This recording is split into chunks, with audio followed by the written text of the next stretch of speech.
নজর রাখবো পরবর্তী সংবাদে। রোহিঙ্গা আনাগোনা ধরাধু লক্ষ্য করা যাচ্ছে এবং তারই মধ্যে রাজ্যের কমলা সাগর সীমান্তকে ব্যবহার করছে করিডোর হিসেবে এবং তারপরে রোহিঙ্গা আনাগোনা রীতিমতো থামানো যাচ্ছে না। রবিবার সকালেও মধুপুর থানার পুলিশের হাতে আটক হয়েছে দুজন রোহিঙ্গা।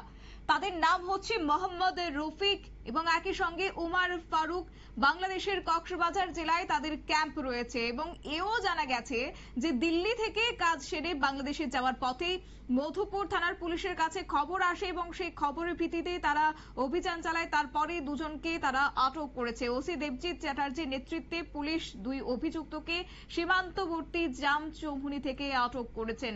কি রয়েছে বক্তব্য পুলিশের, শুনুন।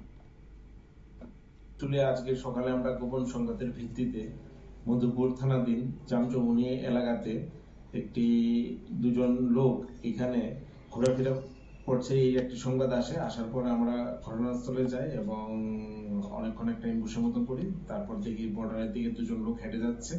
সাথে সাথে আমরা ওদেরকে ডিটেইন করি এবং জিজ্ঞাসাবাদে বলেন যে তারা রোহিঙ্গা, তারা এখানে বাইরে থেকে এসেছে এবং বর্ডার ক্রসিং এর জন্য এখানে বর্ডারের দিকে অগ্রসর হচ্ছে।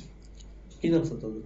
একজনের নাম হচ্ছে গিয়ে আপনার ফারুক, আর একজনের নাম হচ্ছে গিয়ে শহীদ।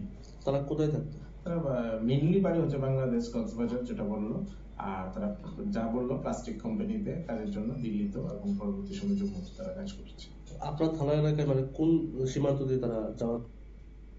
অর্থাৎ পুলিশের বক্তব্যের পর এটাই স্পষ্ট যে অবৈধভাবে অনুপ্রবেশ অব্যাহত রয়েছে এবং তারই মধ্যে এই রোহিঙ্গা অনুপ্রবেশ রীতিমতো চিন্তার কারণ হয়ে দাঁড়াচ্ছে এবার সীমান্তে নিরাপত্তা নিয়ে। এবং তারপরে ওসি দেবজিৎ চ্যাটার্জি তিনি জানিয়েছেন তার নেতৃত্বে গোপন সংবাদের ভিত্তিতে দুজনকে সীমান্তবর্তী জামচৌমুহনী থেকে আটক করা হয়েছে। আগরতলা রেল স্টেশন থেকে অটোতে করে মধুপুর পর্যন্ত আসেন তারা এবং কমলা সাগরের একটি বড় মানব পাচারের টিম এই মুহূর্তে সক্রিয় হয়ে উঠেছে বলে আন্দাজ করতে পারছে রীতিমতো পুলিশ। নিয়ে নিচ্ছে ছোট্ট একটি বিজ্ঞাপন বিরতির সঙ্গে থাকুন।